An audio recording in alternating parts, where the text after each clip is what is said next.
நேற்றைய வாசகத்திலே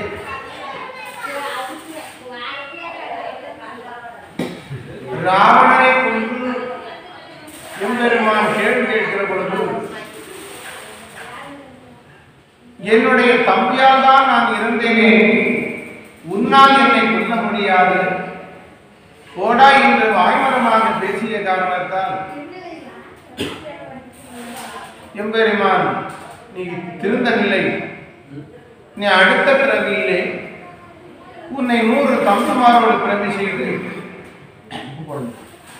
நீ கரெக்டாக ஒன்றும் பண்ண முடியாது. என்ன 8 நாள் செட்டுதான் ஒரு ஆள் வந்துருங்க, நம்மளும் அந்த லெவலில் தெரியும்.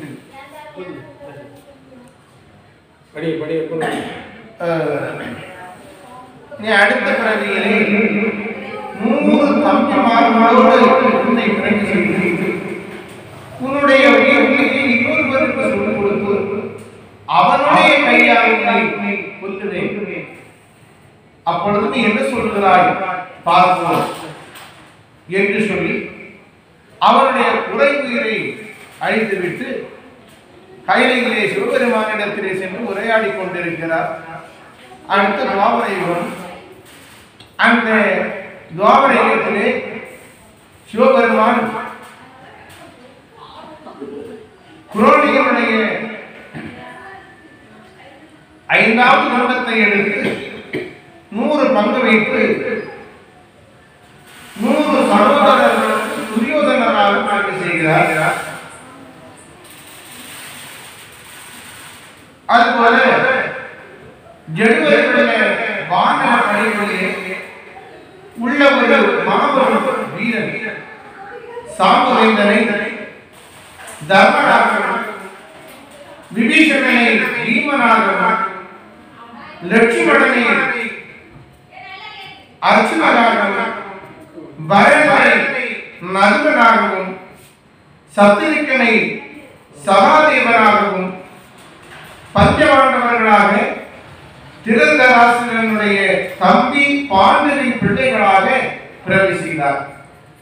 அதுபோல அம்மை லட்சுமி தேவியின் தலையிலே சூட்டி இருந்த ஒரு ஆபரணம் சூடாமணி. அம்மை இந்த புதகத்திலே அவதாரம் எடுக்கிற பொழுதுதான் அது அவளுக்கு பயன்படும் என்று விபீஷணனுடைய மகள் திருச்சடையாக பிறகு செய்தார். அவள் அசோகவனத்திலே அம்மை சிறந்திருந்த போது அம்மைக்கு தோழியாக இருந்தாள். அவளை இந்த துவாபர யுகத்திலே திரௌபதியாக பிறகு செய்தார். அவள் அயலில் இருக்கும் பத்தினியாக பாஞ்சாலியாக வந்து பிறந்தாள் என்ற திருவாசகம் வரை நாம் பார்ப்போம். இன்று அதனை தொடர்ந்து ஐயா பல வரலாற்றை நமக்கு தருகின்றார். அப்போது நாராயணமூர்த்தி சிவபெருமானை பார்த்து சொல்வார், ஈஸ்வரரே, நான் இலங்கையை அழித்து ராவணனை கொன்று வானர வீரனை எண்ணி பார்க்கிற பொழுது ஒரு வானர வீரனை காணவில்லை. உடனே மனைவியை அழைத்து கேட்டேன். அதற்கு அந்த மனைவி நான் இல்லை என்று சொன்னான். ஏன் இல்லை என்று இறக்கினான் கேட்கிற பொழுது அவன் சொன்னான், ஐயாவே, உன்னுடைய ஆளான வீரனை கும்பகர்ணன் ஒரு போரிலே பிடித்து நசுக்கி நெத்தியில் திலகமிட்டான். பக்கத்தில் என்று பார்த்து அவனுடைய உயிரை கொண்டு நரகில் வைத்திருக்கிறேன் என்று அந்த மனைவி சொன்னான். ஆகையினாலே அந்த கும்பகர்ணனை உக்கிரசேனனுக்கு பிள்ளையாக கம்சனாக பிறவி செய்யும் என்று சொன்னார். சிவபெருமானும் அவ்வாறு பிறவி செய்தார். கும்பகர்ணன் மதுரையிலே உக்கிரசேனனுக்கு பிள்ளையாக வந்து வளர்க்கிறார். இப்படியாக கஞ்சன் பிறந்து பெற்ற தாய் தந்தையை சிறையில் தூக்கி போட்டு தேவர்களுக்கு அளவுக்கு உறுதியான கெட்ட வரிகளை போட்டு பல கொடுமைகள் செய்து நாட்டை அரசாண்டு வருகிறார். அவரை அழிப்பதற்கு எம்பெருமான் தன்னை பிள்ளையாக பெற்றெடுப்பதற்கு ஒரு தாயை இந்த பூலகத்திலே பிறகு செய்கின்றார். அதாவது மேலோகமாகிய கையிலே வாழ்ந்து வருகிற தெய்வகியும் ரோகிணியும் ஒரு நாள் பொய்கையிலே நீராடி மிக்கான பட்டுடுத்து வருகிற பொழுது வழியிலே எம்பெருமான் ஒரு சிறு குழந்தையாக வழிபடுத்து ஒரு மரத்தின் நிலையில் அழுது கொண்டு கிடந்தார். அதை பார்த்து தெய்வகி சொல்லுவாள், தங்கையே, இந்நாள் அழுது கிடக்கிறதே ஆண் குழந்தை, இதே போல ஒரு அழகான குழந்தையை நான் இதுவரைக்கும் இந்த உலகத்திலே கண்டதில்லை. காலில் சிவசக்கரம் இருக்கிறது, கையில் மான் சக்கரம் இருக்கிறது, மேலில் சக்தி சக்கரம் இருக்கிறது, விழிசரசு சக்கரம், வாயு பகவான் வடிவமிக போலே ஆயுள் பகல்வி ஆராய்ந்து அச்சுதர் போல கண்கொள்ளா காட்சி கைப்பதலை தன்னழகு விண்கொள்ளா காட்சி மெல்லியரே இம்மதனை. இந்த அழகுடைய இந்த குழந்தையை எடுத்து தாராட்டி அமர்த்தி போட்டுவிட்டு போவோம் என்று சொல்லி 2 மாதர்களும் சம்மதித்து தெய்வகியான அந்த குழந்தையை எடுத்து மார்போடு அணைத்து பாலூட்டி அமர்த்தி அந்த இடத்திலே கிடத்திவிட்டு கைக்கு வருகின்றார்கள். எதையும் சிவபெருமான் அந்த மாதர்களை பார்த்து கேட்கின்றார், கண்ணீரே உங்கள் கற்பு அடைந்ததென்ன, மின்னி தரங்கள் மெல்லி உடல் ஆனதென்ன, பச்சை நிறமேனி பால் வீச்சு வீசுவதென்ன, உங்கள் உடம்பெல்லாம் பால்வாடை வீசுகிறதே, அச்சமில்லா பொங்கை அயர்ந்து உடல் வாடினதே, சொல்லுங்கள் என்று கேட்க அவர்கள் பதில் சொல்ல முடியாமல் தலையவிழ்ந்து வெட்டி ஆணினார்கள். இடையிலிருந்து சிவபெருமான் அந்த மாதர்களை பார்த்து சொல்லுவார், உங்களை நான் பூலகத்திலே பிறவி செய்ய போகிறேன் என்றார். பிறவி செய்ய போகிறேன் என்று சொன்னவுடனே அந்த 2 மாதர்களும் அழுது முகம் வாடி சிவபெருமானை போற்றி சொல்லுவார்கள். திரவி முதலே திரவியமே சிவனே, உமக்கு பணி செய்கின்ற அந்த செயலை விட்டு இரவியானாலும் பரவாயில்லை, எங்களுக்கு இந்த புலகத்திலே ஒரு பிறவி வேண்டாம் என்று சொன்னார்கள். மாயன் எடுத்த மகவான கோலமதை நேயம் அறியாமல் நிறுத்தவரை போனோம். அம்மை உமையாள் அருகே இருந்து உமையும் போற்றி உமக்கு ஊழியங்கள் செய்து இருந்தார்கள். உலகில் பெண்ணாக சென்று பிறந்ததுண்டால் பாவிகளுக்கு வேலை பண்ண முடியாதே, நன்றி சற்றும் இல்லாத நர அசுர குலங்களிலே அரசே நீர் எங்களையும் அழுத்த வளர்க்க வேண்டாம் என்று அடுத்து சொன்னார்கள். உடனே சிவபெருமான் சொல்லுவார், நல்லதுகான் பெண்ணை நம்மை என்று சொல்லாது, நான் என்ன செய்ய முடியும்? நபிமான் செய்ததற்கு மாயின் கோபனிடத்திலே போய் பிறப்பதற்கு உங்களை தாய்மொழிமையாக்க அவர் செய்த உபாயம் இது மாயனுடைய செயல். மாயின் மகாதேவன் வடிவென்று ஆசைப்பட்ட காரணத்தால் அவரே உங்களுக்கு புருஷன். சங்கு சரகொண்ட தம்பி என்று ஆசைப்பட்ட காரணத்தால் அங்கு வரவரியும் அச்சுதரும் உங்களுக்கு பிள்ளையாக வந்து பிறப்பார்கள். என்றைக்கு அவர் உங்கள் வயிற்றில் பிள்ளையாக வந்து பிறக்கிறாரோ அன்றே உங்கள் சிறை அடையும், மேலும் பேர் உங்களுக்கு கிடைக்கும் என்று சொல்லி பூலோகத்திலே பிறகு செய்தார். அவ்வாறு தேவகியும் ரோகிணியும் மதுரையிலே கூட பிறந்தால் கொடிய தோஷம் என்று சொல்லி கம்சனுக்கு சித்தப்பா பிள்ளைகளாக வந்து பிறந்தார்கள். தங்கையர்கள் மேல் கம்சன் அதிகப்படியான பாசம் வைத்திருந்தான். எங்கு சென்றாலும் கூட்டிட்டு செல்வோம், எது கேட்டாலும் வாங்கி கொடுப்பான். ஒரு நாள் அங்கே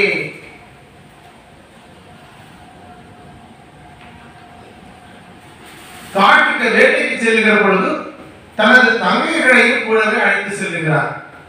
அவை காட்டிலே சென்று வேட்டையாடி திரும்பி வருகிற பொழுது களைப்புக்கு ஒரு மாமரத்தடியிலே வந்து அமர்ந்தாங்க.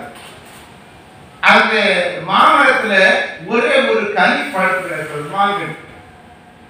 அதை துர்வாச முனிவருக்கு சொல்லுவார்கள். ஏன்னு சொன்னா அது 12 வருஷத்துக்கு ஒரு தடவை தான் அந்த மரத்துல பூ பூத்து காய்த்து பழம் கொடுக்கும். அப்ப அந்த முனிவர் 12 வருடம் தவறுக்கு வருவார். அந்த கனியை கொடுத்து சாப்பிடுவார். திரும்ப 12 வருஷம் போய் தவறு வளர்க்கும். அப்படி துர்வாச முனிவருக்கு என்று பழுத்து கிடந்த அந்த மாங்கனியை பறித்து தங்கையிடம் கேட்டார். உடனே இவனும் பாசம் வச்சிருக்காங்க உடனே தங்கச்சின்ட்டு அந்த கனியை பறித்து கொடுத்து அவங்க சாப்பிட்டு இருக்காங்க.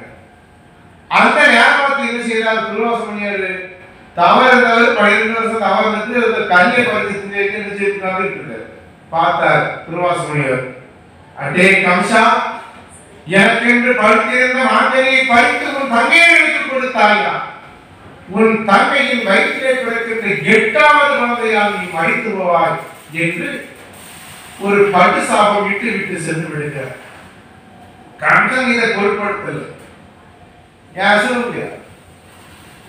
அவன் என்ன செய்கிறான்? இதை பொருட்படுத்தாமல் நாள்தோறும் பாவனை பண்ணி வருகிறார். தங்கையர்கள் 10 பிராயத்தை இணைந்தார்கள். இவன் என்ன செய்கிறான்? ஜாதகத்தை கணித்து பார்க்கிறார். அப்ப ஜோதிடன் சொல்லுவான், உனது சாஸ்திரத்தை பார்த்து சொல்லுகிறான், உனது தங்கையின் வயிற்றிலே பிறக்கின்ற 8வது குழந்தையார் நீ மடிந்து போவாய் என்று சொன்னான். அப்ப கம்சன் பார்க்கிறார், தங்கையை திருமணம் செய்து கொடுத்தால் தானே குழந்தை பிறக்கும், அப்படிதானே? அப்ப கன்னியாக வைத்து விட்டால் குழந்தை பிறக்காதவா என்று சொல்லி அவன் திருமணம் செய்து கொடுக்காமல் கன்னியாக வைத்து விடுகிறார். இதை அறிந்தார் நாரதமுனி. கம்சன் இடத்தில் வருகிறார். வந்து சொல்லுவார், கேளாய் கஞ்ச கீர்த்தியுள்ள சாத்திரங்கள் பாலாகவன்கையரை வைத்திருந்த ராஜ்யத்தில்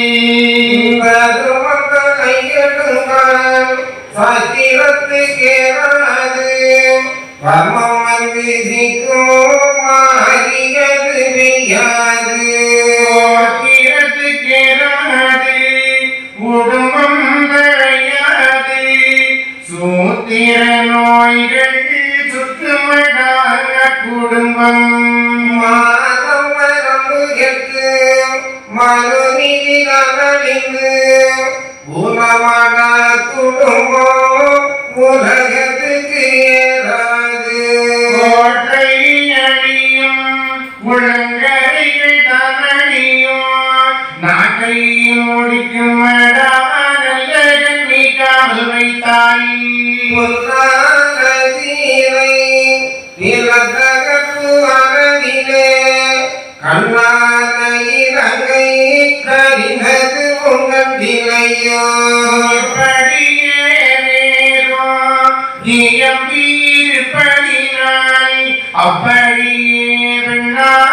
அவர்கள் இருவைகளையோ அவருக்கு வைத்து காப்பதினக்கு பாவம் தெரிக்கும் பலிக்கும் நமது அவர்கள் இருவிரையுந்தான் மானமுள்ள அன்னைக்கு மனம் செய்து கொடுத்து எப்பவது உண்டாகி கீழே விளக்கையிலே அப்போ நீ கொன்றாலும் ஆனாலும் வரமில்லை. இத்தனையும் தன்னூரே நன்றி மொழியனவே நம்பியே கஞ்சிருந்தான். எனக்கு படி குறைக்க ஏற்ற வசுதேவரும் தனக்கு இவர்களையும் காசூட்ட வேணும் என்றான். என்று தீராடே விரும்பி வசுதேவன் தெய்வங்களோடே வந்தான் மதுரையிலே தெய்வகியை கொகனியை சிறப்பாக நகரித்து வைபோகம் உள்ள வசுதேவரையும் ஒப்புவித்து ஈரத்தோடே கையெழுந்து விகழையோ மங்களத்தோடே வசுதேவன் தானி வைத்து கட்டி கைப்பிடித்து கலசீவனத்தோடு ஒத்தீரினி தோறும் குழலோடு வீற்றிருந்தான் இருந்து பெண்கள் வயிறு வளரினை ஆய்ந்தறிந்து கஞ்சன் அருவிலங்கில் வைத்தனே தெய்வகியாண்டு சிந்தை முகம் அடிருப்பாள் மெய்யம் வசுதேவம் மிக கலங்கினான் இருப்பான் மங்கை ரோகிணியோ வாடி எழுதியிருப்பாள் சங்கையுள்ள தேவர்களும் தையல் தெய்வ கன்னிகளும் எல்லோரும் கஞ்சனோட இன்று கமர்ந்து கல்லாதே அல்லோரும் மாலை நாளை வருகிறார் வந்து கஞ்சனை பார்த்து சொல்லுவார் கேளானி கஞ்சா கீர்த்தியுள்ள சாஸ்திரங்கள் வாழாத மங்கையரை வைத்திருந்தார் ராட்சியத்தில் தர்மம் தலைகட்டிவிடும் சாஸ்திரத்துக்கு ஏறாது தர்மம் குன்னும் சாஸ்திரங்கள் பொய்யாகும் வானம் வந்து சிக்கும் ஆனா மழை பெய்யாது கோத்திரத்துக்கு ஏறாது உன் குடும்பம் தலைக்காது பலவிதமான நோய்களெல்லாம் வந்து உன் குடும்பத்தை பற்றி கொள்ளும் மான மரபு கெட்டு மனு நீதி தான் அழிந்து உனாடா குடும்பம் உலகத்துக்கு ஏறாது உன் கோட்டை அழிந்து போகும் குளங்கரைகள் தானடியும் நாட்டை அழிக்குமாடா நல்லதற்கு காவல் வைத்தார் இப்படி பெண்களில் திருமணம் செய்து கொடுக்காமல் தனியாக வைத்திருந்தால் உன்னுடைய நாடு அழிந்து போகும் அந்த சீதையின் கற்பின் மகிமையால் ராவணன் அங்கிருந்த அந்த தென்னிலங்கை அழித்து போனது உனக்கு தெரியாதா இப்படியெல்லாம் வேதம் சொல்லி இருக்கிறபடியினாலே 2 பெண்களையும் திருமணம் செய்து கொடுத்தது அவர்கள் வயிற்றிலே பிறக்கின்ற குழந்தைகளை கொன்றாலும் பாருங்கள் என்று சொன்னார் நாரதமுனி. இவரு எங்க போனாலும் ஒரு கலர் கொண்டு வேண்டியதானே உடனே கஞ்சம் பார்க்கிறான் அதுவும் சரிதானே என்று சொல்லி சரியாப்படுது. தனக்கு படிப்பு சொல்லி தந்த வசுதேவருக்கு திருமணம் செய்து கொடுத்து வாழ வைப்பதற்காக தேயிலைக்கு செல்கிறார். அப்போ ஒரு ரசரீதியாக ஒரு வார்த்தை கேட்கிறது. ஒரு ரசரி அண்டவத்திலிருந்து கேட்குது, அடே கம்சா, உனது தங்கையின் வயிற்றிலே பிறக்கின்ற 8வது குழந்தையால் நீ படித்து போவாய். உடனே கம்சன் என்ன செய்யலாம், தேரை நிறுத்தலாம், கையில் இருந்த வாழை தூக்கலாம், தங்கச்சியை விட்டு வாங்க வாழை தூக்கி தேவி. அப்போ வசுதேவர் தவிர்த்தார். ஏன்னா வசுதேவர் வாக்கு மாறாது, ஒரு சொல் வாக்கு. எப்பா நீ கொண்டு விடாத, உனக்கு குழந்தை தானே வேணும், இவர்கள் வயிற்றிலே பிறக்கின்ற குழந்தைகள் அத்தனையும் உன்னிடத்தில் தந்து விடுகிறேன், கொன்று விடாதே என்று சொன்னபோது அந்த கம்சன் இவர்களை அழைத்து சென்று வாழ்வதற்கு வேண்டிய வசதிகளை எல்லாம் செய்து கொடுத்து அங்கே தேவர்களை காவல் காக்க வைத்து விலங்கு போட்டு செலவைக்கலாம், ஆமா வாழ வைக்கலாம். தங்கைகள் வாழ்கிறார்கள், தேவிக்கு கர்ப்பமுற்றதும் விலங்கு போட்டு சிறை வைத்தார். இப்படி தேவகி பெற்ற 6 குழந்தைகளையும் கம்சன் கொன்று விடுகிறார். அவருடைய உண்மை கண்ட தேவர்கள் எல்லாம் எம்பெருமான் நாராயணருக்கு அவைமொழி இருந்தார்கள். எப்படி ஆதி நாதி நாராயணரே சோதியே வேதே சுடரே சுடரொளியே சித்தற்கு சித்தா செய்யத்தார் மூவக்கனாடி முழுமணியாய்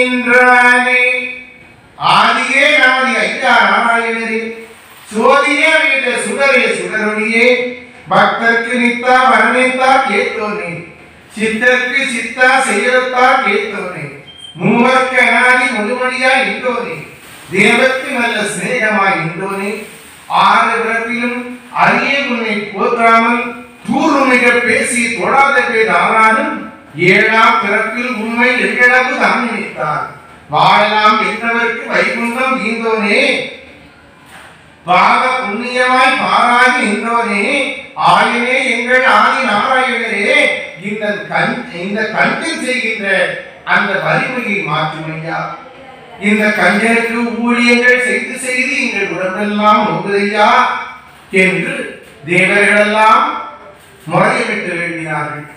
அம்மை பூமாதேவியும் புலம்பி முறையிட்டாள். அம்மை லட்சுமி தேவியும் நன்றாக முறையிட்டு நாராயணனுடைய பாதத்தை தொட்டு வணங்கி சொல்வாள், சுவாமி இவளும் என்னை போல பெண்தானே, இவள்தான் இடுமுறையும் வண்ணமுள்ள மாலே மனதிலே காருமையா என்று சொன்னபோது முறையிட்ட தேவர்களை பார்த்து எம்பெருமான் ஆறுதல் சொல்லுகிறார். தேவர்களே, நீங்கள் சங்கடப்படாதீர்கள், நீங்கள் பதற வேண்டாம். நந்தி குலம் அழக நான் வந்து ஆயர்வாடியிலே பிறப்பேன். பாண்டவருக்கு உபகாரம் செய்வதற்கும் பாரத போர் முடிப்பதற்கும் அங்கு வந்து தோன்றி ஆயிரத்திலே வளர்வேன் என்று தேவர்களுக்கு ஆறு சொல்லி விடை கொடுத்து அனுப்பிவிட்டு கையிலே சிவபெருமானிடத்திலே வந்திருந்து சொல்லுவார், ஈஸ்வரரே, நான் நாராயணராக நாட்டிலே தோன்றி பூவாரம் தீர்க்கவும் தேவகி ரோகிணி சிறை மீட்டி வாழ்வொடுக்கவும் சப்தகலக்காரர்களை அழிக்கவும் முன்னே வியாசர் மொழிந்த முறைநூல் தவறி போகாமல் தெய்வகிக்கு மகனாக பிறப்பேன் என்று சொன்ன மொழி மாறாமல் என்னை பிறகு செய்து அனுப்பும் இரவாதிருக்கும் பெருமானே, ரிஷிகளையெல்லாம் கோவியர்களாகவும் தேவர்களையெல்லாம் ஆயர்களாகவும் லட்சுமி ருக்மணியாகவும் பிறகு செய்யும் என்று சொன்னார். சிவபெருமானும் அவ்வாறே பிறகு செய்தார்.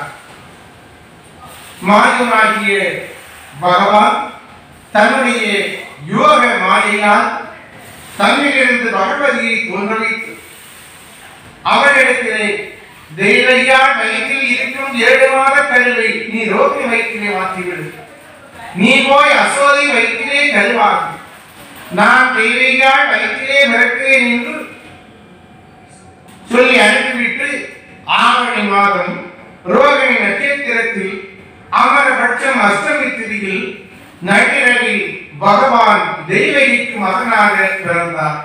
காவலர்கள் எல்லாம் மயங்கிய நிலையில் தூக்குகிறார்கள்.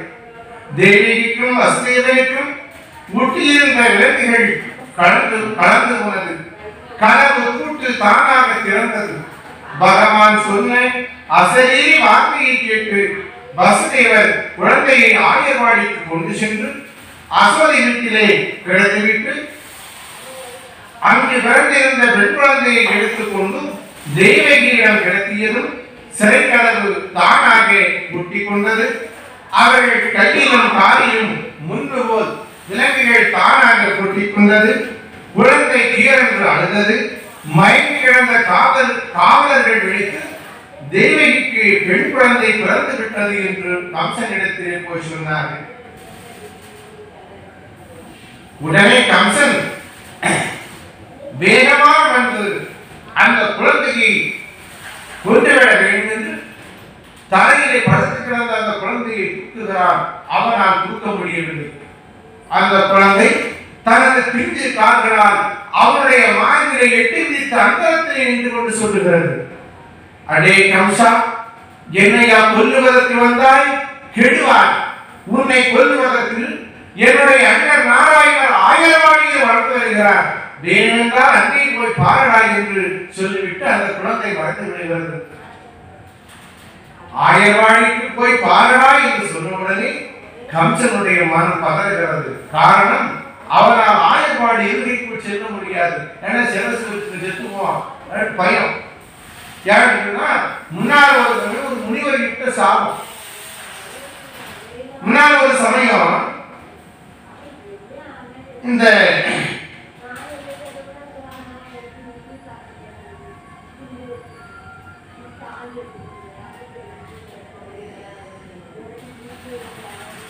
ஆயர்பாடிக்கு போகிற பொழுது அங்குள்ள முனிவர்கள் எல்லாம் கார் எடுத்து போதைக்கும். பெண்களை கண்டா அங்கே பிடிச்சி சிறையில போடுவோம். இப்படி கம்சன் வருகிறான் என்று சொன்ன உடனே எல்லாரும் பயந்து ஓடுவாங்க. இந்த பக்கம் நம்ம தெரிஞ்சு ஒதுக்குவாங்க. ஒரு நாள் ஒரு முனிவர் துணிஞ்சு ஒரு பழி சாப்பிட்டார். அண்டே கம்சா, இன்றிலிருந்து இந்த ஆயர்பாடி எல்லைக்குள் நீ கால் எடுத்து வைத்தாயானால் உன்னுடைய சிரசு வெடித்து நீ அழிந்து போவாய் என்று பழி சாப்பிட்டு போட்டார். அண்ணில இருந்து அவன் என்ன செய்ய மாட்டான், ஆயர்பாடி போக மாட்டான். அந்த சாப்பிட குடிச்சிருக்க. இப்போ இந்த குழந்தை வேணுமென்றால் நீ என்னுடைய அண்ணன் நாராயணன் ஆயர்பாடியில் வளர்ந்து வருகிறார், நீ அங்கே போய் பாரடா என்று சொன்ன உடனே மானம் பதறுது. உடனே என்ன செய்கிறான், ஒரு தூதுவனை அனுப்பி அங்கே பார்த்து வர சொல்லுகிறார். அந்த தூதுவனும் இங்கே வந்து அந்த தொட்டிலே படுத்து கிடந்த எம்பெருமான் ஸ்ரீகிருஷ்ணன் கண்ணன் படுத்து கிடக்கிறார். அந்த குழந்தையை பார்த்த அந்த தூதுவன் கருத்தில் மிக நினைத்து, கண்டு அந்த தூதன் கம்சனுக்கு நஞ்சனவி கருத்தில் மிக நினைத்து விரைவாக வந்து சொல்லுகிறார், அரசே, அந்த குழந்தை எப்படி இருக்கிறது தெரியுமா? தெய்வாம்சம் பொருந்திய காமனோ சீவகனோ கண்ணனோ சந்திரனோ மாமனோ சூரியனோ மறையவனோ இளையவனோ நாம திறமானோ நாராயணன் தானோ சோம திருகுணமோ தெய்வேந்திரன் தானோ ஈசனோ வாசவனோ இந்திரனோ சந்திரனோ மாயனோ உன்னை வளைக்க வந்த மாத்தானோ யாரோ எனக்கு அளவு விடவும் கூடுது. பெயர்தான் அசோதையினுடைய குழந்தை. ஆனால் தேக சுவடு சாயில் எல்லாம் தேவையால் சாயல் தான் தெரிகிறது. எப்படியும் அந்த குழந்தை உயிரோடு இருப்பது வரைக்கும் தங்களுக்கு ஆபத்து நிச்சயம் என்று சொன்னான் அந்த தூதுவன். அந்த குழந்தையால் தனது உயிருக்கு ஆபத்து வரும் என்று எண்ணிய கம்சன் கண்ணனாக பிறந்த அந்த குழந்தையை கொன்றுவிட வேண்டும் என்று பூதனை என்று சொல்லக்கூடிய அரக்கியை அனுப்புகிறான். அவள் என்ன செய்கிறாள், ஒரு அழகான பெண்ணாக வடிவமெடுத்து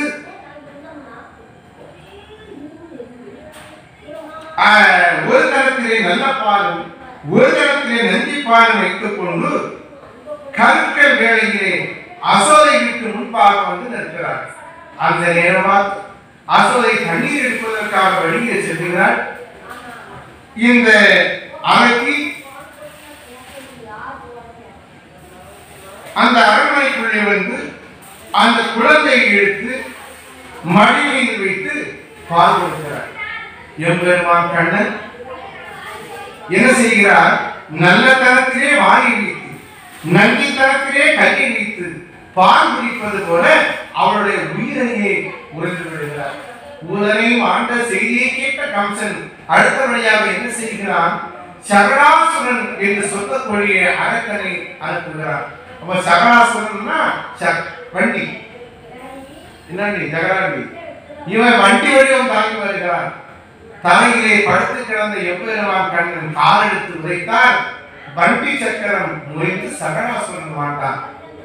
இப்படி கொல்ல வந்த அரக்கர்கள் அத்தனை பேரும் மாண்டு போனார்கள்.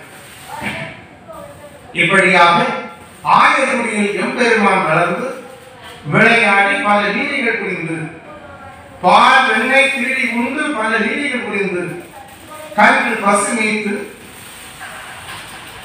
அங்கே காய்கனை பதம் செய்து அங்கே ஆயிரக்கு வந்த ஆபத்து அக்கறையும் அகற்றி நண்பன் பிள்ளையாக வளர்கிறார். இறுதியாரம் வருகிறது. கம்சன் என்ன செய்கிறான்? எப்படியாவது கண்ணனை ஸ்ரீகிருஷ்ணனை தன்னுடைய இடத்திற்கு கொண்டு வந்து கொன்றுவிட வேண்டும் என்று அக்ரூரரை அனுப்புகிறார். கண்ணனுடைய நண்பர் அக்ரூரரை அனுப்புகிறார்.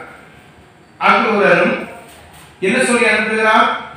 நீ கோகுலம் சென்று நான் செய்யும் யாகத்திற்கு கண்ணனை அருள்பாலிக்க வருமாறு அழைத்து வா என்று சொல்லி அனுப்புகிறார். அக்ரூரரும் கோகுலம் வந்து இந்த கம்சனுடைய சதித்திட்டத்தை கண்ணனிடத்திலே சொல்லி மதுரைக்கு வரும்படி அழைத்தார். கண்ணனும் பலராமனும் ஒரு சிறு படைகளோடு வருகிறார்கள்.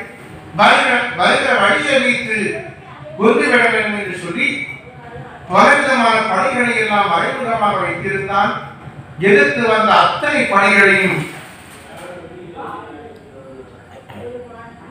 ஒன்று அரண்மனைக்குள்ளே வருகிறார்கள். கண்ணன் நேரடியாக வந்திருக்கிறான். எம்பெருமானோர் பூசிக்க முடியாமல் மண்ணிலே விழுந்து கிடக்கிறான். எம்பெருமான் அவனுடைய மானம் மீது அமர்ந்து அவனுடைய ஆணவ குடலை கண்ணீர பிடித்து கடலிலே தூக்கி எறிந்தார். இப்படி கண்ணனை கொன்று கர்மவது செய்த எம்பெருமான் மீண்டும் திரும்பி வருகிறார். அப்பொழுது யார் வந்து இருக்கிறார்? ஜராசந்தன் வந்து இருக்கிறார். ஜராசந்தன் என்னுடைய சங்கம் சங்கம் ஒட்டி பிறந்த காரணத்தால் ஜராசந்தன் என்று பெயர். சப்தபலம் உள்ளவன். ஒரு சப்தபலம் உள்ளவனை இன்னொரு சப்தபல உள்ளவன் தான் கொல்ல முடியும். அதனால இவனை நான் ஒன்றும் செய்யக்கூடாது. எந்த மருமகனை இவன் தான் கொண்டது, இவனை கொல்ல வேண்டும் என்று வருகிறான். என் பெருமான் இவனை நான் ஒன்றும் செய்யக்கூடாது, இவன் பீமன் கையால் சாக வேண்டும் என்று சொல்லி அதை விட்டு மறைந்து கடலுக்குள்ளே ஒரு பெரிய மாநகரம் அமைத்து அதற்கு துவாரணை என்று பெயர் சுட்டி அங்கிருந்து ஆட்சி புரிந்து வருகிறார். அப்படி ஆட்சி புரிந்து வருகிற பொழுது கஞ்சனையும் மற்றுமுள்ள காரங்களையும் வஞ்சகமாய் உள்ள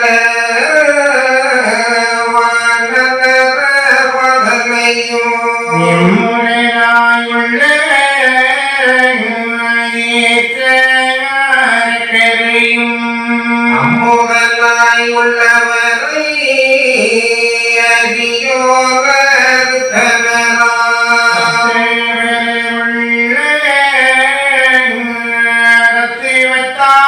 தனராத்தையும்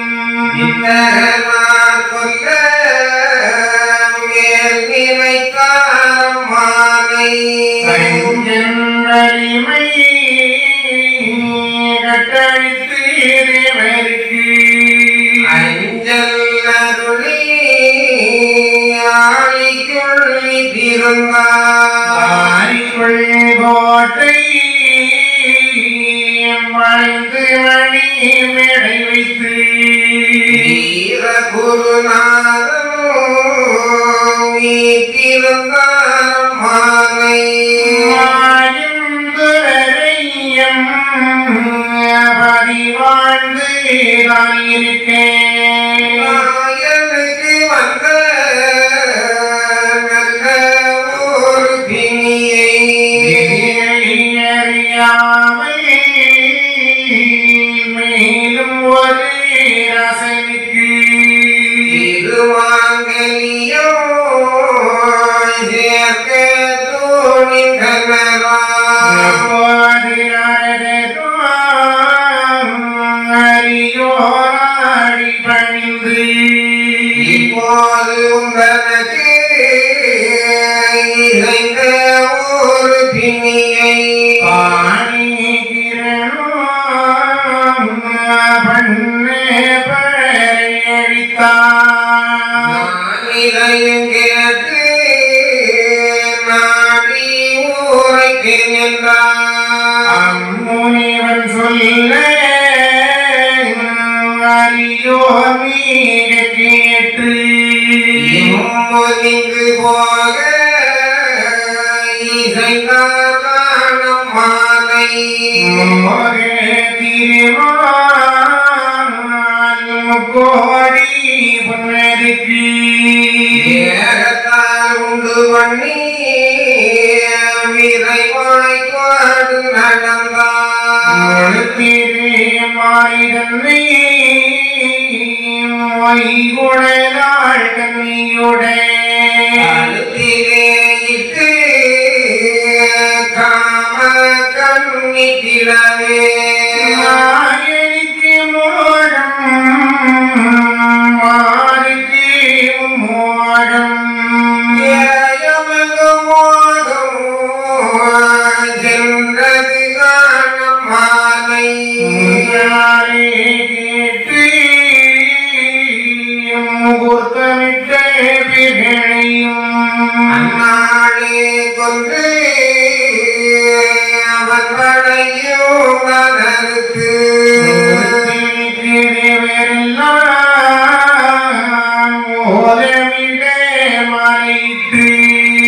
இரு புகழ்ந்த மாயம் விமானமதில் ஏறி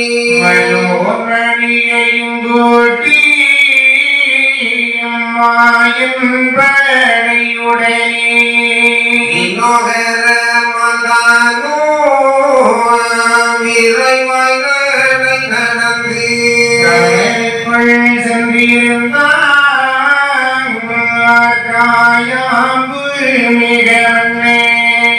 இப்படியே முன்னோ இசைந்திருந்த பிள்ளை எல்லாம் அப்படியே மறைத்து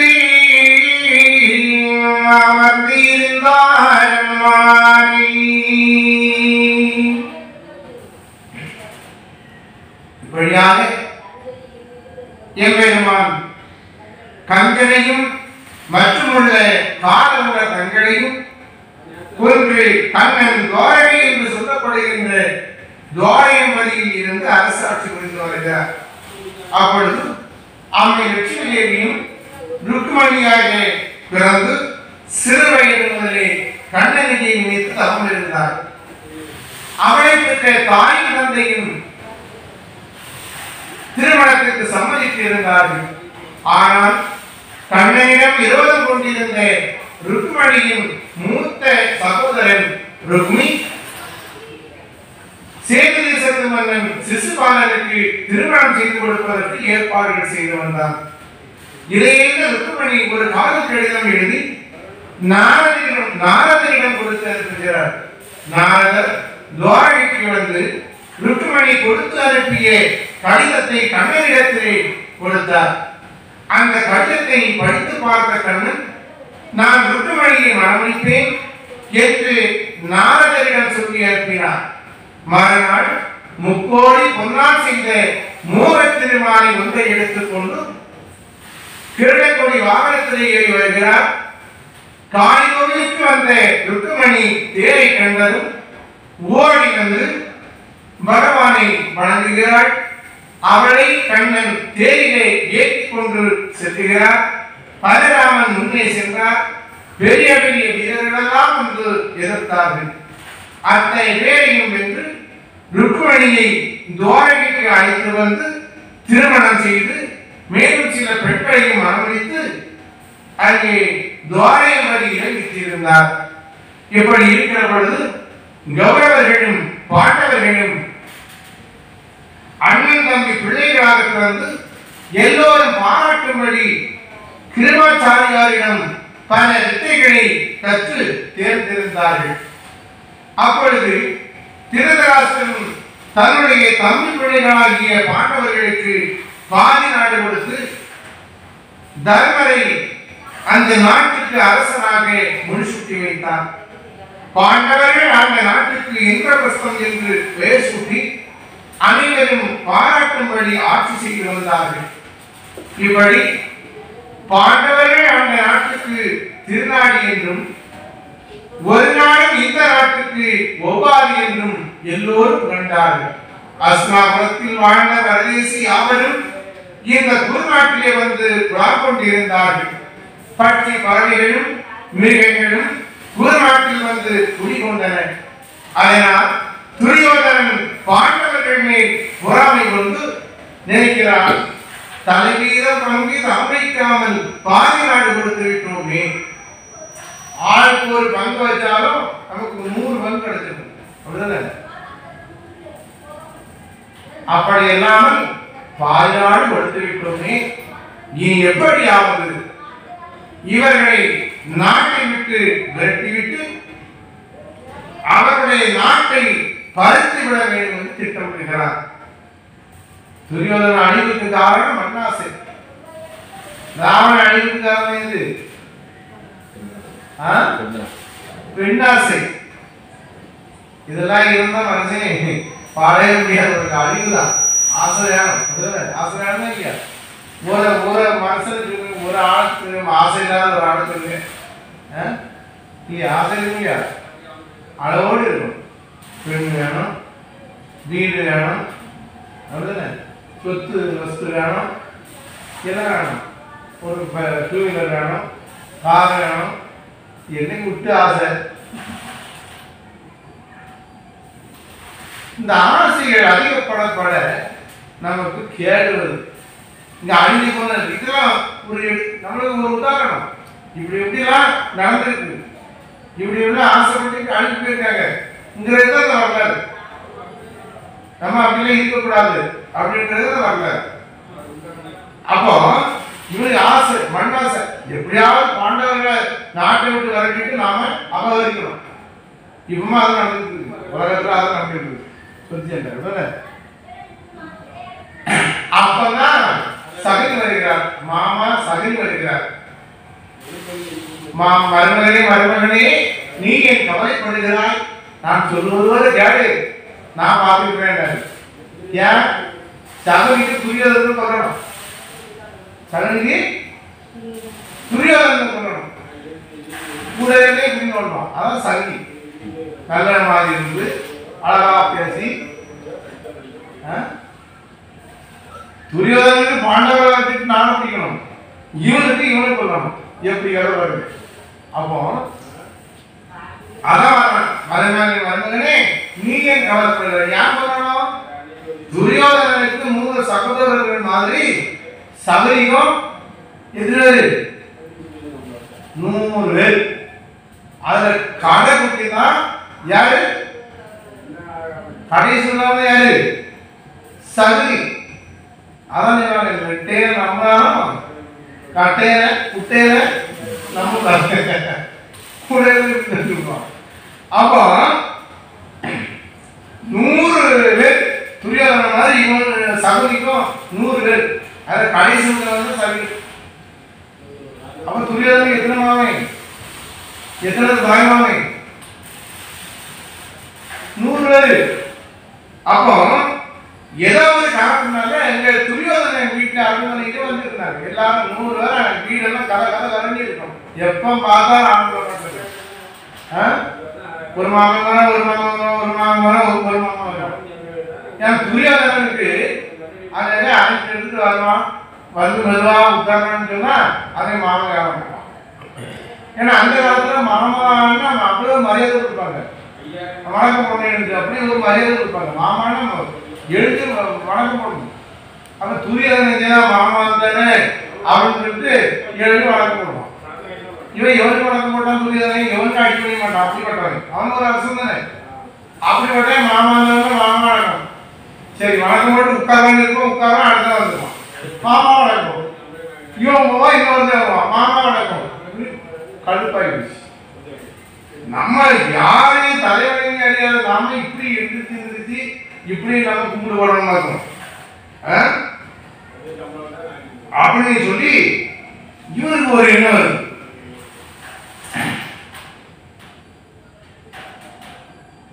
பெரிய தொல்லையாக என்று சொல்லி இவன் ஏதோ ஒரு காரணத்தை சொல்லி இந்த 100 மாணவரை முடிச்சு என்ன பண்ண சிறையில் போட்டான். சிறையில் போட்டா இனி சாப்பாடு கொடுக்கணும். சாப்பாடு கொடுக்கலன்னா அது ஒரு குறையா வரும். இப்போ யாராவது கேட்டா நான் சாப்பாடு கொடுக்கணும்னு சொல்லிடலான்னு சொல்லி என்ன செய்யலாம்? 100 பேருக்கும் ஆளுக்கு 1 பேருக்கு சோறு. 100 பருக்க ஆளுக்கு 1. தெரியுமா? ஒரு பாய்க்கு வேற தெரியுமா? ஒரு நத்த கூட்டுல தண்ணி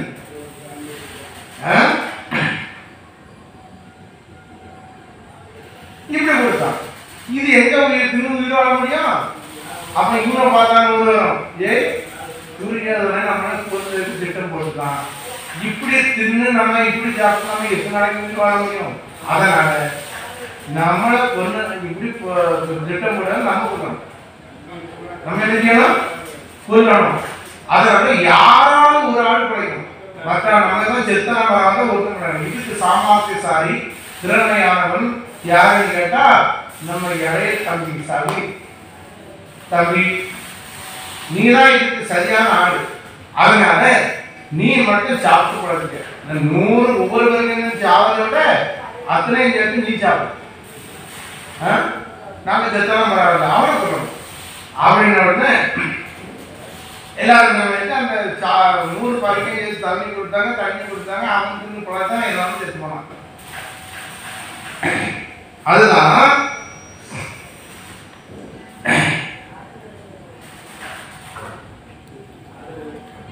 செத்து போனாங்க. துரியோதனன் என்ன செய்யலாம்? அங்க போய் பார்க்கலாம். இவனுக்கு சகுனிக்கு ஆத்திரம் வருது துரியோதனன். ஆத்திரம் வந்தா என்ன செய்யலாம்? அதை மனசுக்கு அடக்கி கொண்டு அழகா பேசணும். மருமகனே, என் அன்பு மருமகனே, நீ எனக்கு எவ்வளவு உபகாரம் செய்திருக்கிறாய். இந்த கயவர்கள் அனைவரும் சேர்ந்து உனக்கு பட்டத்துக்குரியவனான என்னை ஒழிப்பதற்கு திட்டம் தீட்டினார்கள். நீ அதை உணர்ந்து சிறையில் அடைத்து அந்த கொடியவர்களை எல்லாம் ஒழித்து எனக்கு காந்தார நாடு முழுவதும் உரிமையாக்கி விட்டாய் மருமகனே. இதற்கு உனக்கு எப்படி நான் என்ன கைமாறு செய்ய போவேன் என்று அழகா வடிய தேர் மாதிரி ஈக்க பேசலாம். யாரு? சகுனி. இவனுடைய பேச்ச என்ன செய்தான்? மாமாக்க பேச்ச மருமகன் செய்தான். நம்பிட்டான். நம்ம மாமா நமக்கு எவ்வளவு ஆதரவா இருக்காங்க, எவ்வளவு சப்போர்ட்டா இருக்காங்க அப்படின்னு இவனும் நம்பிட்டான். அன்றையில இருந்து சகுனிக்கு அங்க கடுமையான மரியாதை. ஆமா, கடற்கரை உபசாரம் நடந்தது. அரண்மனையே சகுனி கோட்டை விட்டு தாண்ட சகுனி பிள்ளைமாதான் அங்க இருந்தான். இப்படி இந்த சகுனி சொன்னபடி அத்தனையும் அங்கே இயங்குகிறது. துரியோதனனும் சகுனி போட்ட கோட்டை தாண்டவே மாட்டான். மாமானா அப்படியே உட்கார்ந்து எவ்வளவு உபசாரம் கிடைத்தாலும் சகுனி என்ன செய்தான்? தன்னுடைய குரோதத்தை மறக்கவே இல்லை. துரியோதனனுக்கு நல்லவன் போல இருந்து நடிச்சு அவனை படுகொலியில் எப்படி எப்போ தள்ளலாம் என்று சமயம் பார்த்துக் கொண்டிருந்தான். அது சகுனியின் யோசனைப்படி அங்கு என்ன செய்கிறார்? மருமகனே, நீ ஏன் கவலைப்படுகிறாய்? நான் சொன்னது போல செய்தி இன்னும் நான் பார்த்துக்கிறேன் சொல்லி தனது மாமன் சகுனியின் யோசனைப்படி ஒரு பெரிய மணிமண்டபம் அமைத்து அதற்கு கிரக பிரவேசம் நடத்துகிறார். அதற்கு என்ன செய்கிறான்? பாண்டவர்களை அழைக்கிறார். பாண்டவர்களும் வந்து அந்த விழாவிலே கலந்து விருது சாப்பிட்டு விட்டு ஓய்வெடுத்துக் கொண்டிருக்கின்றார்கள். அப்படி ஓய்வெடுத்துக் கொண்டிருக்கிற பொழுது என்ன செய்கிறார்? துரியோதனை பொழுது போடுறது, நாம கொஞ்ச நேரம் சூது விளையாடணும் கூப்பிடுறோம். அப்ப தர்மம் சம்மதிக்கிறார். அப்ப மற்றவர்கள் எல்லோரும் என்ன சொல்லுகிறார்கள்? இந்த சூதாட்டம் வேண்டாம் என்று எவ்வளவு எடுத்து சொன்னார்கள் தர்மரிடத்திலே. தர்மர் கேட்கவில்லை. காரணம், ஒரு மன்னன் அழைக்கிற பொழுது இன்னொரு மன்னன் முடியாது என்று சொல்லக்கூடாது, சொல்ல முடியாது. மரியாதை இல்லை, அழகு இல்லை. சரி, வேறு வழி இல்லாமல் அங்கே சூதாட்டம் ஆரம்பிக்கிறது. துரியோதனன் பக்கம் யார் ஆடுறா? சகுனி ஆடுறான். பாண்டவர்கள் பக்கம் தர்மர் ஆடுகிறார். சகுனி பழுத்து சூதாடி வென்று விடுகிறான். தர்மர் நாட்டையும் வீட்டையும் பொருட்கள் அத்தனையும் வைத்து அந்த சூதாட்டத்திலே தோற்று விடுகிறார். அப்பதான் துரியோதனன் சொல்கிறான், இந்த ஆட்டத்திலே தோற்றுவிட்டபடியால்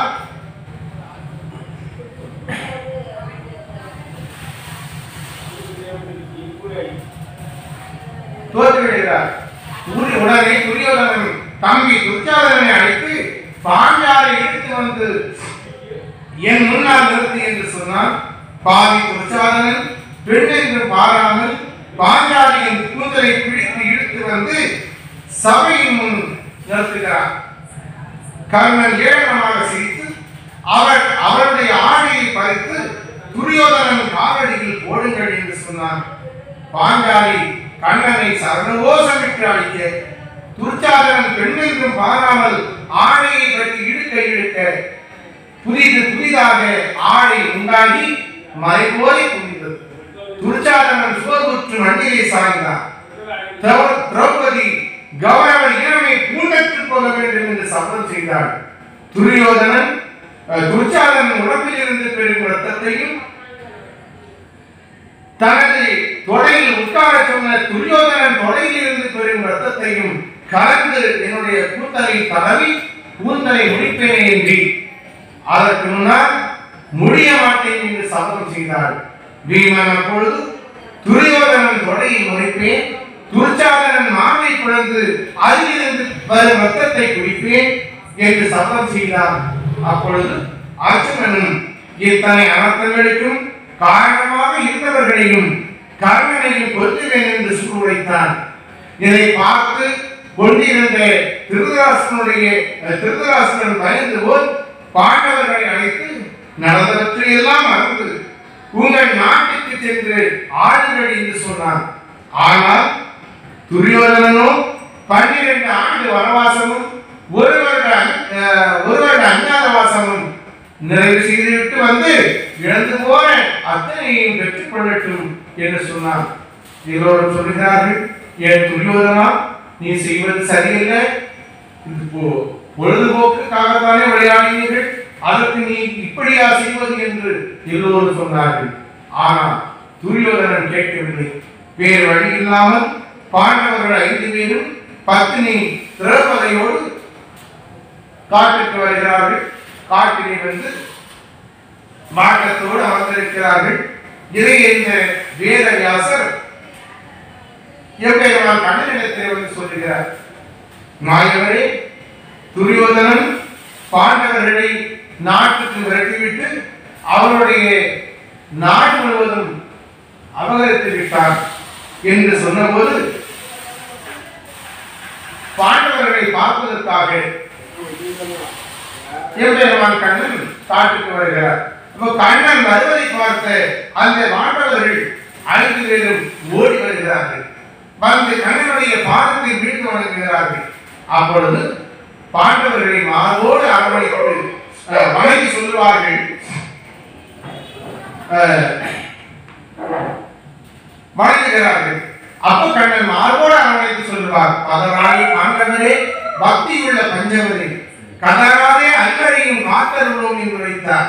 உடனே தர்மர் சொல்லுவார், சுவாமி, எங்க கண்ணா, எங்களுக்கு பசியாக இருக்கிறது, எங்கள் பசி தீர்வதற்கு ஆயிரமான அன்னம் வருவீர்கள் என்று சொன்னபோது எம்பெருமான் கண்ணன் ஒரு மெய்ப்பான பாண்டத்தை வரவழைத்து அந்த பாண்டத்தை தர்மருடைய கையிலே கொடுத்து தனது கையால் ஒரு அரியையும் எடுத்துக் கொடுத்து இந்த பாண்டத்தை அடுப்பில் வைத்து அதனுடைய நீரை விட்டு இந்த அரியை போடுகிற பொழுது என்னுடைய பெயரை சொல்லி போடுங்கள், என் பேர் அரியை எடுத்து அதில் விட்டதும்தான் அன்பாக எல்லோருக்கும் அமுதமாக கலந்து என்றார்.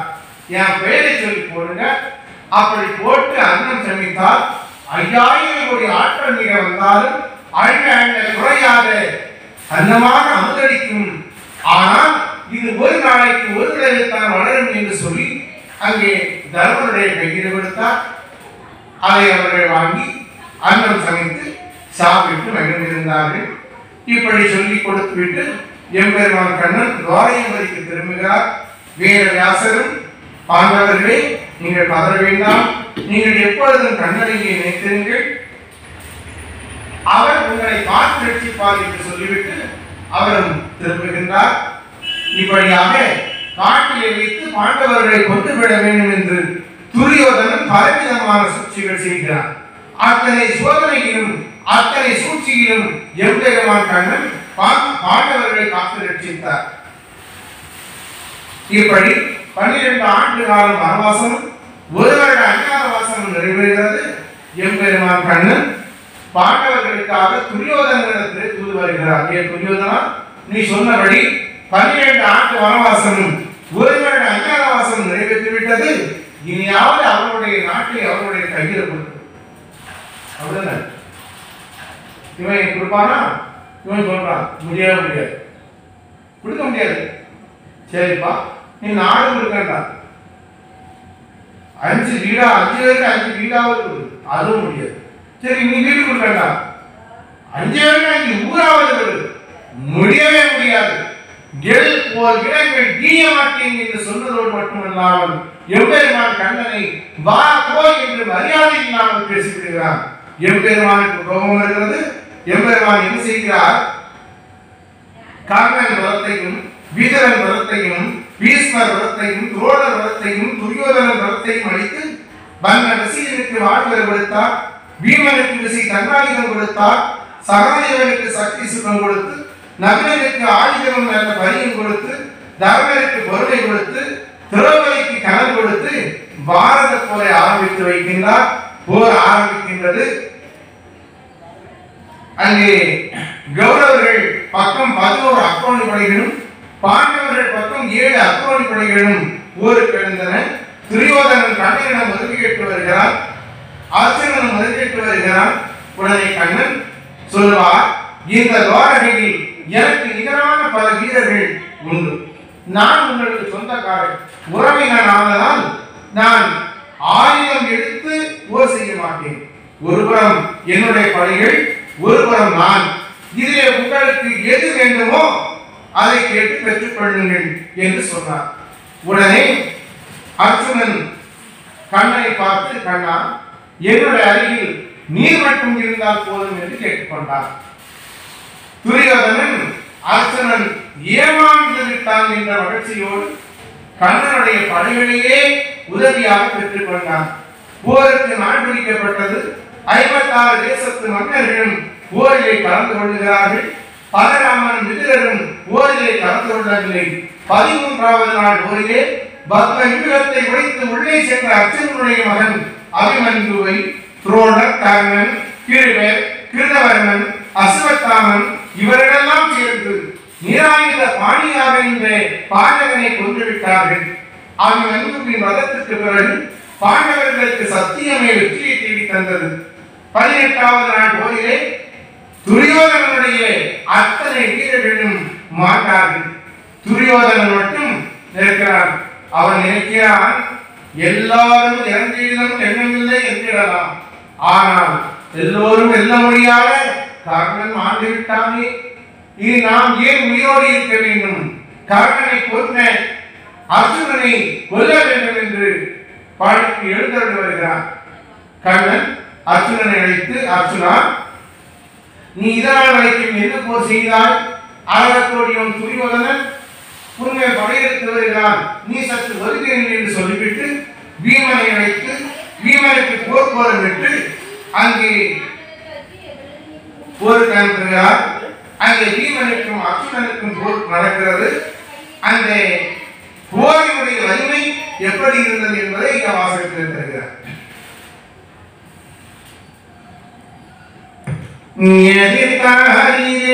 எனக்கு என்றேதான் வலுமை செய்வது கேளமாலை மண்ணின் அதிருமானமதிரும்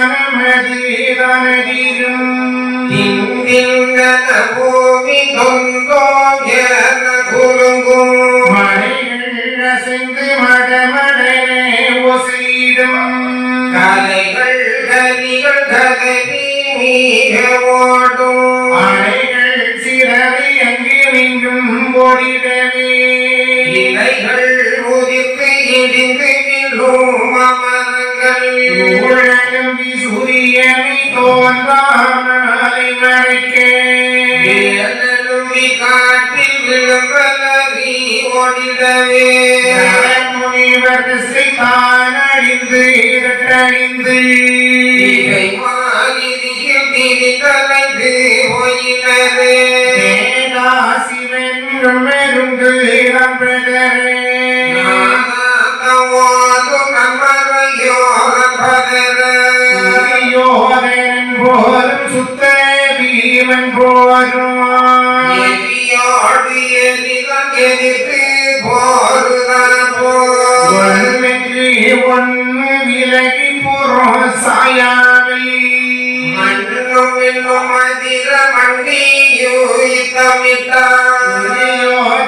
நடிக்க துடி பீமன் சாயாவில் மரியாதை வீமன் மாறியவன் நடிக்க அவன் பிடிப்பான் படியே கண்டையிட்டு சாயாவிலதை தானறிவில் வேறோ போரின் வலிமை இப்படி இருக்கிறது, வலுவாக இருக்கிறது.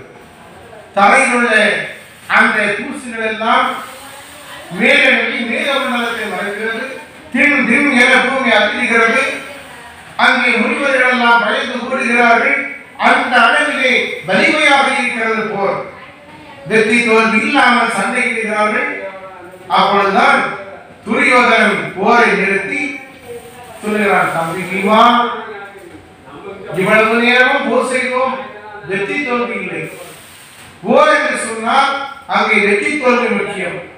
அப்படி என்றால்தான் போருக்கு மதிப்பு. அதனால என்னுடைய உயிர்நிலையை நான் உன்னிடத்திலே சொல்லுகிறேன், உன்னுடைய உயிர்நிலையை நீ என்னிடத்திலே சொல் என்று சொன்னார். உடனே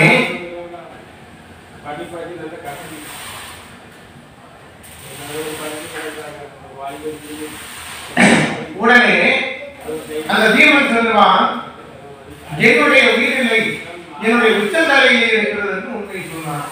ஆனால் கண்ணன், கசகன், கெடுமன், துரியோதனோ என்னுடைய உயிர்நிலை இடது லாபத்தில் இருக்கிறது என்று குறிப்பிட்டான். இதை நம்பிய பீமன் துரியோதனனுடைய இடது லாபத்திலே ஓங்கி அடிக்க துரியோதனன் ஏளனமாக சிரித்துக் கொண்டிருந்தான். அப்பொழுதுதான் பீமன் நினைக்கிறான், ஐயோ, அவன் பொய்யல்லவோ சொல்லியிருக்கிறான், நாம் உண்மையே அல்லவோ சொல்லிவிட்டோம் என்று நினைத்துக் கொண்டு இருக்கிற பொழுது துரியோதனன் தன் கையில் இருந்த கதையை எடுத்து ஓங்கி பீமனுடைய உச்சந்தலையில் அடிக்க மயங்கி விடுவார்கள் கண்ணா என்று அழைத்தான் பீமன். அப்பொழுதுதான் கண்ணன் கண் காட்டி தனது வலது தொடையை கட்டி கண் காட்டுகிறார். பீமன் கஷ்டம் வரும்போதாவது கடவுளை நினைக்கணும். இதுதான் அவருக்கு ஆபத்து வருது. பீமன் கண்ணாடி கூப்பிட்டான். வந்தாரா இல்லையா? வந்தாருன்னா அவர் கூப்பிட்டா வர்றாருன்னா வர்றா இல்லையா?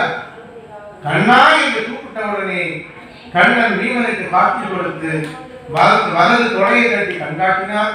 அதுதான் துரி என்று சொல்லி ஓங்கி துரியோதனுடைய வலது தொடையில் அடிக்க மூடற்ற மாமரம் போல் மண்ணிலே விழுந்து கிடக்கிறான். அவன் புத்துயிராக கிடக்கிற பொழுது எம்பெருமான் கண்ணன் அவரிடத்தில் வந்து நடத்தி செய்கிறார். ஏ துரியோதனா, நீ கழித்த பிறவியிலே ராவணனாக வந்து பிறந்திருந்தாய். உன்னை கொன்று கேள்வி கேட்கிற பொழுது என்ன சொன்னாய்? என்னுடைய தம்பி என் கூடவே இருந்து எனக்கு சத்துருவாக மாறி என்னுடைய உயிர்நிலையை உனக்கு சொல்லி தந்த காரணத்தால் புரியறிந்து கொண்டாய் என்றாது. உன்னால் என்னை கொல்ல முடியாது என்று சொன்னாய். இப்பொழுது உன்னை 100 தம்பிமாரோடு கவி செய்து உன்னுடைய உயிர்நிலையை இன்னொருவருக்கு சொல்லிக் கொடுத்து அவனுடைய கையால் உன்னை கொண்டிருக்கிறேனே, இப்பொழுது என்ன சொல்கிறார் என்று கேட்டார். அவன் சொல்லுவான், நீயா என்னை கொள்வது? நீயா என்னை கொள்வது? அந்த பீமன் தான் என்னை கொண்டானே என்றாது உன்னால் என்னை கொல்ல முடியாது, போடா இடையா என்று சொல்லி விடுகிறான் துரியோதனன். எம்பெருமானுக்கு கோபம் வருகிறது. ஏ துரியோதனா, நீ இன்னும் திருந்தவில்லை. இன்னும் ஒரே ஒரு பிறவி இருக்கிறது. அதுதான் 7வது பிறவி, 3வது பிறவி. அதிலும் நீ என்னை நினையாமல் இருந்தால் மேலும் உனக்கும் இறக்கும் வகையிலே அந்த பிறவிதான் மனித பிறவி.